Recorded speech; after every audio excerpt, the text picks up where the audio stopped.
My colleague Shiv Arur is now joining me live from Israel, the war zone itself. Shiv, what about that imminent ground invasion? Has Israel decided to delay it under international pressure on the US's request because they want to, in fact, hold more hostage negotiations possibly?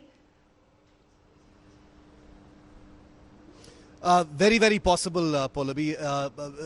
Israel cannot simply ignore advice or pressure coming in from the United States. The United States is by far its biggest ally. The maximum number of aid and weapons comes from the United States, and therefore it cannot simply disregard what the United States is either requesting or asking of it. Having said that, the hostage crisis in Gaza is something that doesn't only affect Israel, it also affects the United States. The international community has its eyes fixed on this hostage crisis. There's a great deal of public anger here in Israel, which we've been reporting on.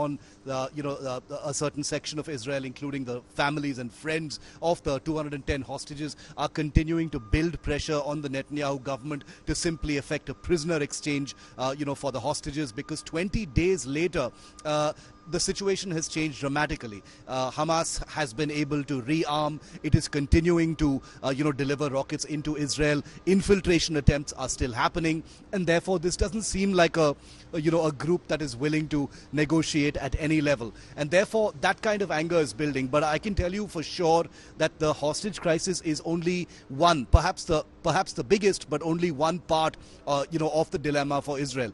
Apart from that is the possibility of an escalation of the conflict. The United States is principally asking Israel to go slow on this proposed ground action in Gaza, because any such action will lead to a spillover effect in the region. The United States has huge deployments here, and despite having, 2 aircraft carrier battle groups and the fact that it is rushing in a lot of missile defense systems into the region, it is wary of the fact that, a larger escalation that could draw in powers like Iran and others, is not something that the United States can afford to get embroiled in at this point of time, and, certainly in an election year for President Joe Biden. So all of these factors are leading to, perhaps a greater sense of deliberation on Israel's part than ever before.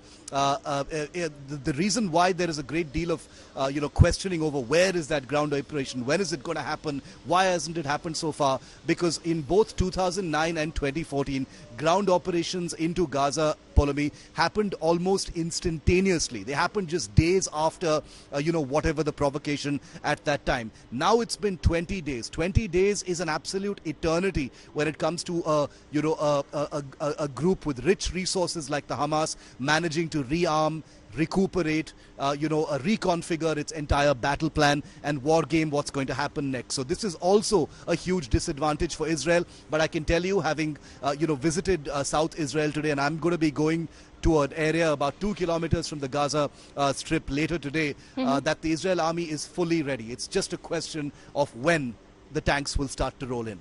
Also, Shiv, just as far as the administration is concerned in Israel, what about the equation between the administration, the government, and the defense forces? Is there some level of clash happening? Is there mistrust? Are they blaming each other? Because there's public anger against Netanyahu, but we read also that Netanyahu is blaming the generals for the fiasco of October 7.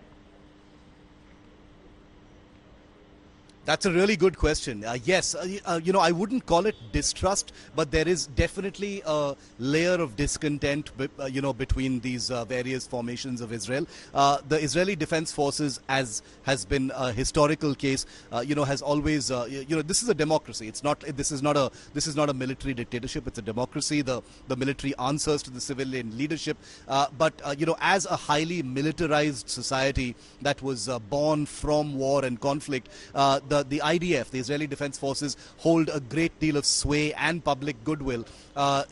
Israel's reputation for being a hyper-alert, and hyper-intelligent state, always aware of its enemies' every action, stems from the fact that the IDF is really so powerful in Israel, perhaps even on par with the political leadership. That's the reason why at this point of time, as Israel, both the political leadership and the IDF and the intelligence community searches for answers as to how such a massive failure like the one on October 7th could have happened. One is only to expect a level of finger pointing between these very powerful entities, because they've never really experienced something like this before. So when you hear epithets like the biggest since the Holocaust, Israel's 9/11, I can guarantee you that actually is how these entities are treating this entire incident of October the 7th, and that's why, while there may be a level of discontent, on an operational level, I can tell you that there is unanimity, even among civil society members, even among the political divide here in Israel. There is a measure of unanimity that this crisis must end. Whatever exit strategy there is, it has to end with the complete decimation of Hamas. Even moderates in Israel agree with that. There's a huge amount of anger against Prime Minister Benjamin Netanyahu. There are posters, calling him all manner of things just outside, where I'm staying in Tel Aviv. And that is public expression. But at the IDF operational military level, we have to remember that they haven't even had the time or the luxury to sit back and conduct an autopsy or a post-mortem of what went wrong on October the 7th, because there's work to be done, literally, in Gaza and elsewhere. So when that happens, perhaps heads will roll, but at this time there's a layer of discontent but unanimity in terms of operations.